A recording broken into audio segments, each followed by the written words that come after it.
Tada! Heute wird es richtig praktisch. Wir schreiben gemeinsam ein paar richtig gute B1-Briefe für die Prüfung. Ohne lange zu reden, legen wir los. Are you ready? Let's go!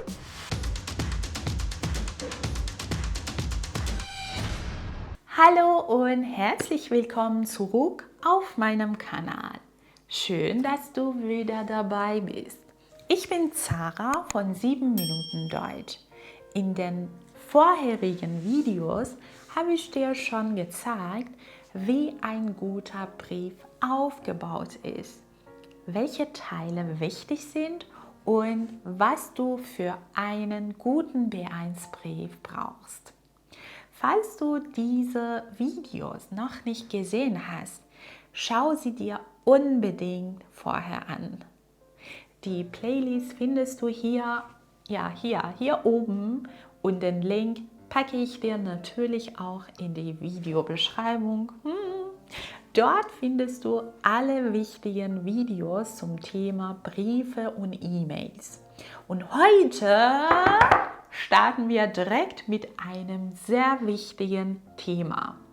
Wir schreiben gemeinsam eine formelle Beschwerde-E-Mail an den Vermieter. Aufgabe Nummer 1. In Ihrer Wohnung haben Sie seit längerem ein Problem mit der Heizung. Schreiben Sie Ihrem Vermieter eine E-Mail, weil Sie ihn telefonisch nicht erreichen konnten. Schreiben Sie etwas zu folgenden Punkten. 1. Grund für Ihr Schreiben. 2. Problem. Wie lange schon? 3. Termin für die Reparatur. 4. Wie Sie erreichbar sind. Schreiben Sie zu jedem Punkt 1 bis 2 Sätze. Okay, das ist unsere Aufgabe. Jetzt machen wir noch nichts mit Schreiben. Zuerst schauen wir uns die Aufgabe ganz genau an. Was ist passiert?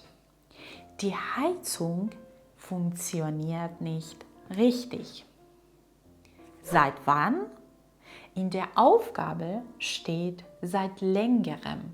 Das bedeutet, das Problem besteht nicht erst seit heute, sondern schon seit einiger Zeit. Was hat die Person schon gemacht? Die Person hat versucht, den Vermieter telefonisch zu erreichen, aber sie konnte ihn leider nicht erreichen. Was müssen wir schreiben? Eine E-Mail.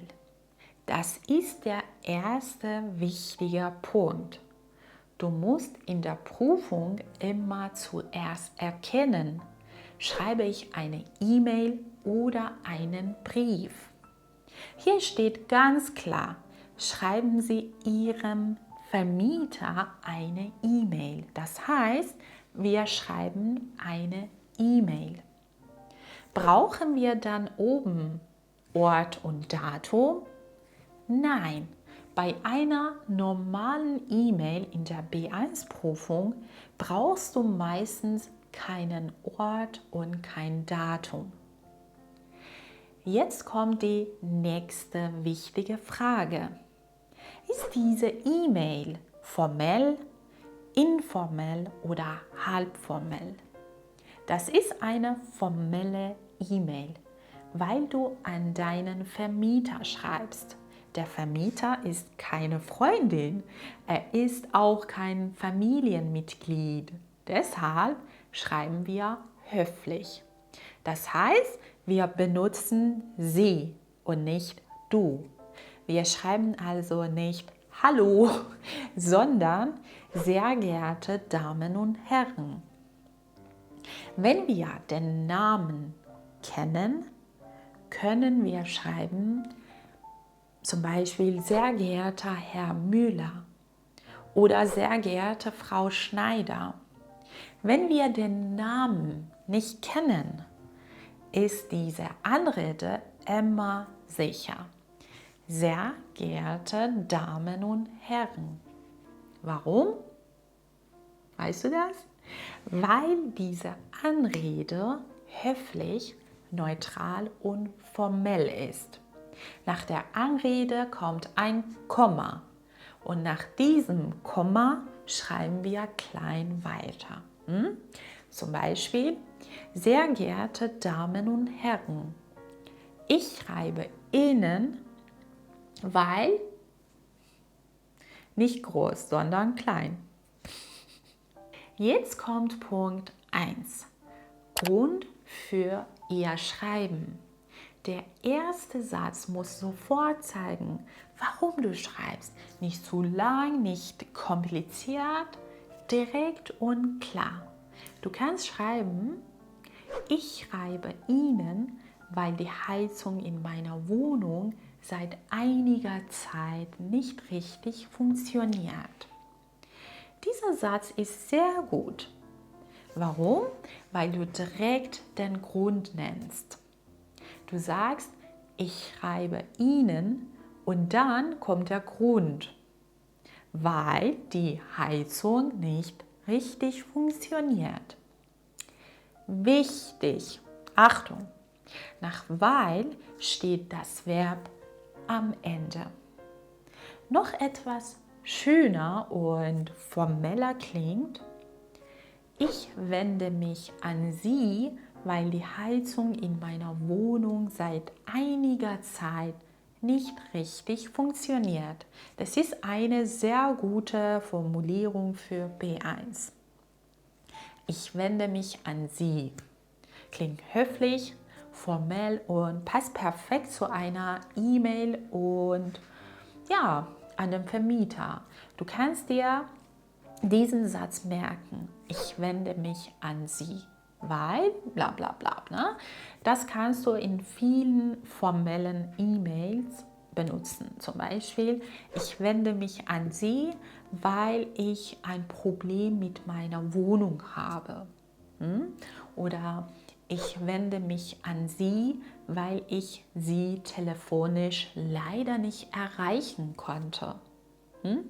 Jetzt haben wir Punkt 1 beantwortet. Check. Grund für dein Schreiben.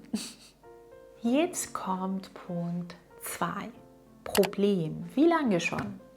Hier müssen wir 2 Dinge schreiben. Erstens, was ist das Problem? Zweitens, seit wann gibt es dieses Problem? Schreib lieber nicht nur, die Heizung ist kaputt. Das ist zwar verständlich, aber ein bisschen zu einfach, zu kurz. Besser ist, wenn du das Problem genauer beschreibst. Zum Beispiel, die Heizung wird nur sehr langsam warm und manchmal bleibt sie ganz kalt. Oder die Heizkörper werden leider nicht richtig warm. Oder auch wenn ich die Heizung höher stelle, bleibt die Wohnung kalt. Das klingt schon viel genauer und besser, oder? Du kannst auch schreiben, in der Wohnung ist es sehr kalt, besonders im Wohnzimmer und im Schlafzimmer. Warum ist dieser Satz gut? Was denkst du? Weil du nicht nur sagst, die Heizung ist kaputt, du erklärst auch, was die Folge ist. Der Vermieter versteht sofort, das Problem ist unangenehm. Es betrifft wichtige Räume in der Wohnung, Schlafzimmer, Wohnzimmer. Ne? Jetzt brauchen wir noch die Zeitangabe. In der Aufgabe steht seit längerem. Du kannst das in deiner E-Mail genauer machen. Zum Beispiel, dieses Problem besteht schon seit ungefähr 2 Wochen, 3 Wochen oder seit Anfang des Monats. Funktioniert die Heizung nicht mehr richtig oder seit letzter Woche wird die Heizung kaum noch warm. Merkt ihr, Mit seit kannst du sehr gut sagen, wie lange ein Problem schon besteht. Seit 2 Wochen, seit 3 Tagen, seit Anfang des Monats, seit letzter Woche. Jetzt haben wir Punkt 2 beantwortet. Was ist das Problem und wie lange besteht das Problem schon? Jetzt kommt noch eine wichtige Information aus der Aufgabe. Dort steht, Sie konnten den Vermieter telefonisch nicht erreichen. Diese Information steht nicht als eigener Punkt in der Liste, aber sie ist trotzdem wichtig. Deshalb nehmen wir sie in die E-Mail auf. Du kannst schreiben, ich habe bereits versucht, sie telefonisch zu erreichen, aber leider ohne Erfolg. Das klingt höflich und ruhig. Schreib lieber nicht, sie gehen nicht oder sie gehen nie ans Telefon. Das klingt unhöflich. Besser ist, ich habe bereits versucht, sie telefonisch zu erreichen, aber leider ohne Erfolg. Oder leider konnte ich sie telefonisch nicht erreichen. Beide Sätze sind sehr gut. Jetzt kommt Punkt 3. Termin für die Reparatur. Hier brauchst du eine höfliche Bitte. Du sollst nicht befehlen, schreib lieber nicht, Sie müssen sofort die Heizung reparieren. Das klingt zu hart. Besser ist, könnten Sie bitte so schnell wie möglich einen Termin für die Reparatur vereinbaren? Das ist sehr gut. Warum? Weil könnten Sie bitte höflich klingt. Und trotzdem ist klar, du brauchst eine schnelle Lösung. Du kannst auch schreiben, ich möchte Sie bitten, möglichst bald einen Handwerker zu schicken. Das klingt höflich, klar und formell. Oder du schreibst, könnten Sie mir bitte mitteilen, wann ein Handwerker vorbeikommen kann? Das ist ein sehr schöner Satz für B1. Warum? Weil du hier eine indirekte Frage benutzt. Wann ein Handwerker vorbeikommen kann. Wichtig, in der indirekten Frage steht das Verb am Ende. Jetzt kommt Punkt Nummer 4. Wie sie erreichbar sind. Hier schreibst du, wann und wie dein Vermieter dich kontaktieren kann. Zum Beispiel, Sie erreichen mich am besten nachmittags ab 16 Uhr unter der Telefonnummer 0123 46 789 und so weiter. Oder Sie können mich jederzeit per E-Mail erreichen oder gerne können Sie mir auch per E-Mail antworten. Noch besser ist eine Kombination. Sie erreichen mich am besten nachmittags ab 16 Uhr unter der Telefonnummer bla bla bla. Alternativ können Sie mir auch per E-Mail antworten. Das klingt vollständig und höflich. Jetzt haben wir alle 4 Punkte beantwortet. Am Ende brauchen wir noch einen höflichen Schlusssatz. Zum Beispiel, ich freue mich auf Ihre Rückmeldung oder vielen Dank im Voraus für Ihre Hilfe. Beides ist richtig.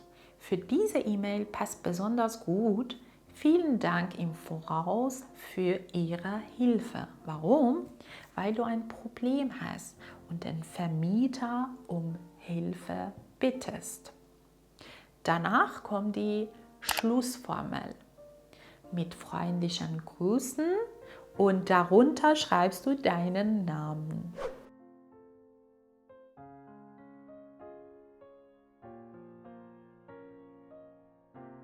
Jetzt machen wir noch ein zweites Beispiel. Dieses Mal geht es um Schimmel in der Wohnung. Zuerst lesen wir die Aufgabe. Die Aufgabe lautet: In Ihrer Wohnung gibt es seit 2 Wochen Schimmel im Schlafzimmer.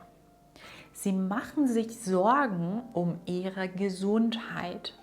Sie haben Ihren Vermieter schon angerufen, aber niemand hat geantwortet. Schreiben Sie eine E-Mail an Ihren Vermieter. Schreiben Sie etwas zu folgenden Punkten. Erstens, beschreiben Sie das Problem.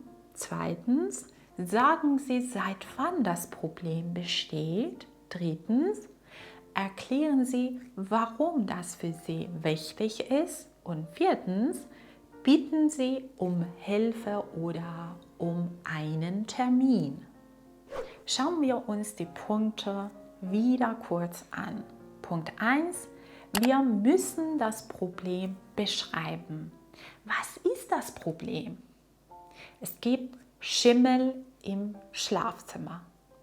Wir können schreiben, in meiner Wohnung gibt es Schimmel im Schlafzimmer. Oder genauer, an der Wand im Schlafzimmer hat sich Schimmel gebildet. Schimmel gebildet. Das klingt etwas stärker und genauer. Punkt 2. Wir müssen sagen, seit wann das Problem besteht. In der Aufgabe steht seit 2 Wochen. Das ist wichtig. Deshalb schreiben wir, dieses Problem besteht schon seit 2 Wochen. Oder seit 2 Wochen gibt es Schimmel an der Wand im Schlafzimmer. Und Punkt 3. Wir müssen erklären, warum das für uns schwierig ist. Warum ist Schimmel ein Problem? Weil die Person sich Sorgen um ihre Gesundheit macht und weil sie im Schlafzimmer nicht mehr richtig schlafen kann.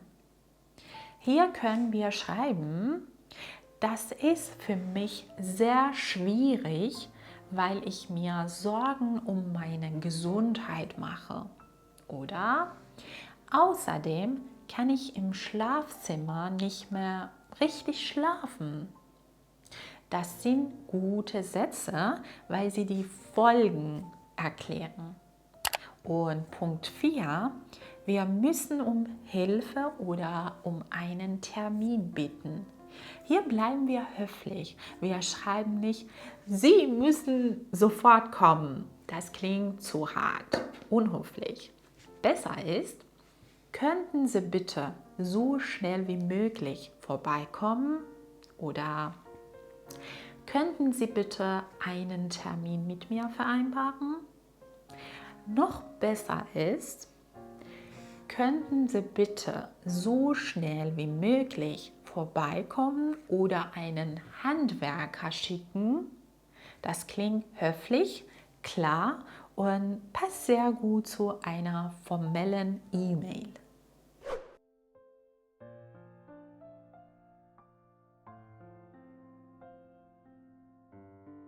So, das waren unsere 2 Beschwerdebriefe für heute. Wenn dir das Video geholfen hat, gib mir gerne einen Like, abonniere meinen Kanal und aktiviere die Glocke, damit du die nächsten Videos nicht verpasst. Und jetzt meine Frage an dich. Zu welchem Thema sollen wir im nächsten Video einen Brief oder eine E-Mail schreiben? Schreib mir dein Wunschthema unbedingt in die Kommentare und wir sehen uns im nächsten Video. Bis bald, deine Zara. Tschüss!